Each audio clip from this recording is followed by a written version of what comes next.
V preostanku vlade Hamasa v Gazi so napovedali svojo razpustitev z odstopom tako imenovanega izrednega odbora Hamasove uprave, ki je v zadnjih letih pod svojim brutalnim nadzorom obvladovala območje. Ta poteza naj bi zdaj odprla pot za prenos oblasti na tehnokratski nacionalni odbor uprave Gaze, kar je del Trumpovega mirovnega načrta. Zdaj bodo civilni uslužbenci očitno nadaljevali s svojimi nalogami, trenutni vodje vladnih institucij pa bodo v prehodnem obdobju obravnavani kot začasni. Z nami je dr. Ariel Horeb, vodja oddelka za analizo omrežij na Bližnjem vzhodu in tudi iz centra Moshe Dayan na Univerzi v Tel Avivu. In danes se nam oglaša iz New Yorka. Cenimo, da ste z nami. Povejte nam svoje mnenje o tej potezi. Zdi se, da naj bi pokazala, da je teroristična skupina pripravljena predati upravo Gaze morebitnemu prihajajočemu nacionalnemu odboru. Hamas trdi, da so zaključili vse te upravne korake za prenos oblasti. Veste, ali so res? In kaj se zgodi zdaj? Kaj bi se moralo zgoditi zdaj? No, to je le način, da žogo preusmerijo na naše igrišče, na igrišče Izraela. V bistvu to ni nič pomembnega, ker v resnici pravijo, v redu, odstopili bomo, dali bomo pooblastila, kot smo se že večkrat dogovorili, mirovnemu odboru in odboru tehnokratov, ki naj bi vodil Gazo. Ampak v bistvu obdržimo svoje puške, obdržimo vse svoje vojaške sile, svoj nadzor nad nasilna sredstva, kot pravimo, in zato imamo na koncu dneva moč v svojih rokah. Ampak kar želijo predstaviti David je v bistvu to, da sodelujejo z mirovnim odborom, čeprav v resnici ne. In predsednik odbora Nikolaj Meldanov jim je že večkrat v zadnjih nekaj mesecih zagrozil in rekel, da ne spoštujejo dogovora. O tem bom javno spregovoril in povedal, da ste vi tisti, ki dejansko ustavljate vsakršen nadaljnji napredek glede dogovora. In Hamas samo poskuša žogico prestaviti na naše igrišče, kot sem rekel.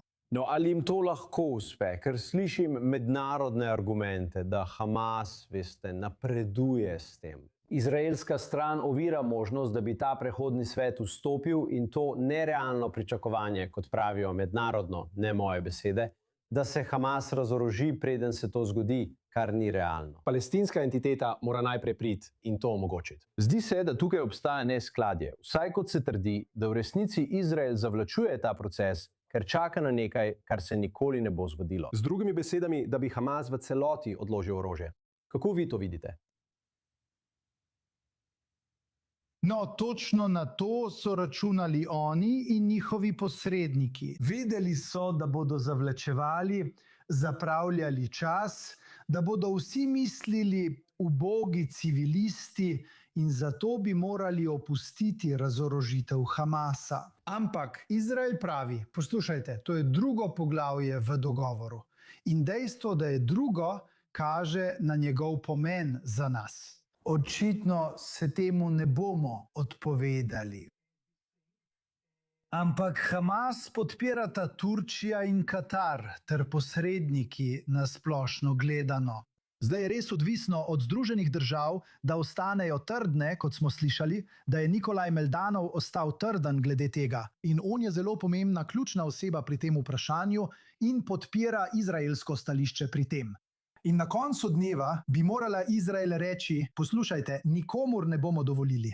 Veste, da bi kdo poskušal nadaljevati karkoli v tej smeri brez najpomembnejše stvari, to je razorožitev Hamasa. Kar bo vse spomnilo, da gre za teroristično organizacijo, ki tukaj nima nobenega, veste, kredita zaupanja, če tako rečemo.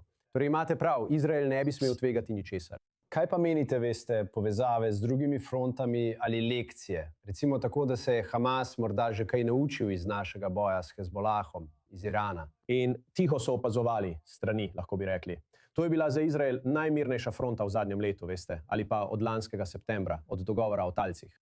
Ali se učijo kakšnih lekcij? Lekcij, za katere morda ne želimo, da bi se jih naučili z teh front. No, veste, konec koncev, tudi med tako imenovanimi zmernimi v Hamasu in zagrizenimi džihadisti, končni cilj je enak in sicer uničenje Izraela.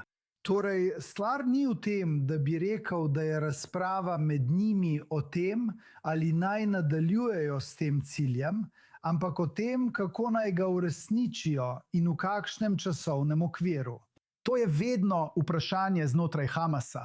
Torej, ne bi smeli pričakovati, da se bodo v tem pogledu bistveno in temeljito spremenili. Še vedno si bodo prizadevali za naše uničenje. Edina stvar je, kakšne kompromise bodo naredili na poti, da bi preživeli.